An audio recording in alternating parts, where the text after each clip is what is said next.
अस्सलाम वालेकुम। मेरा नाम डॉक्टर तारिक है। आज मैं आपसे थोड़ी बात करना चाहता हूँ राइनोप्लास्टी पे।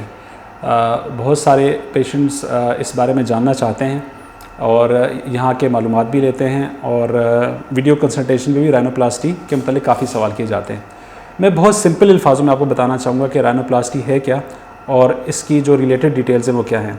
देखिए, राइनोप्लास्टी बेसिकली प्लास्टिक सर्जरी है नाक की, ठीक है।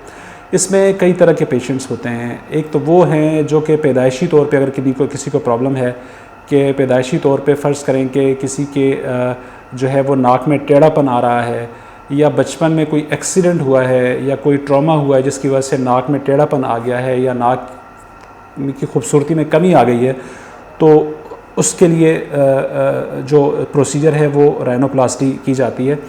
इसके अलावा वो लोग जिनको ना सिर्फ नाक की खूबसूरती के मुतल्लिक उनको तशवीश है बल्कि सांस लेने में भी मसला है, उनको सिर्फ ब्यूटी का कंसर्न नहीं है बल्कि उनके सांस को भी तकलीफ़ है, तो उस सूरत में हम सेप्टो राइनोप्लास्टी करते हैं। उसमें हम ये करते हैं कि नाक की जो अंदर की जो कार्टिलेज है उसे हम ठीक करते हैं कि नाक के अंदर किसी किस्म की कोई और भी रुकावटें आ रही हैं, जिसे हम आम ज़बान में कहते हैं कि नाक की हड्डी टेढ़ी हो गई है या नाक में गोश्त पड़ा हुआ है, उसे भी हम ठीक करते हैं।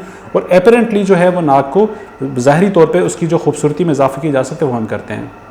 कई लोग ऐसे समझते हैं कि उनके चेहरे के एतबार से उनके नाक का साइज़ कम या ज़्यादा है या नाक सूट नहीं कर रही है, तो उसकी असेसमेंट करके जो सबसे बेहतरीन उसके लिए जो चीज़ बेहतरीन हो सकती है वो हम उसको सजेस्ट करते हैं और उनको ऑपरेट करते हैं।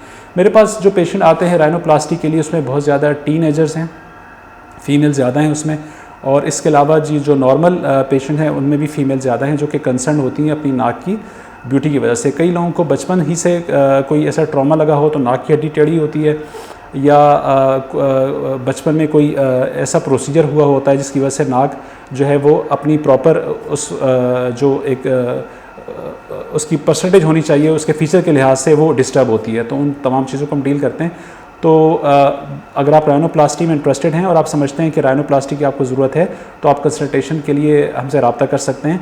आपकी पूरी फेशियल असेसमेंट और राइनोप्लास्टी में जो किया जा सकता है वो आपसे उस सिलसिले में आपको गाइड किया जाएगा।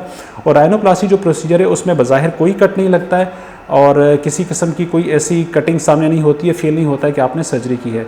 और फ़र्ज़ करें कुछ बॉडी पार्ट्स के अंदर हम यूँ भी कई दफ़ा ज़रूरत पड़ती है कि अगर नाक की हड्डी को हमने ठीक करना है या उसकी जो है बैठी हुई नाक है उसे हमने उसको थोड़ा खड़े तौर पे लाना है, तो हम ये भी करते हैं कि मुख्तलिफ़ हिस्सों से जिस्म के कोई हड्डी लेके या कार्टिलेज लेके वहाँ पे हम उन्हें यूज़ करते हैं अल्टीमेटली, ताकि जो रिक्वायर्ड स्टैंडर्ड एक हमें नाक की शेप चाहिए उसे हम मेंटेन कर सकें और रख सकें। बहुत शुक्रिया।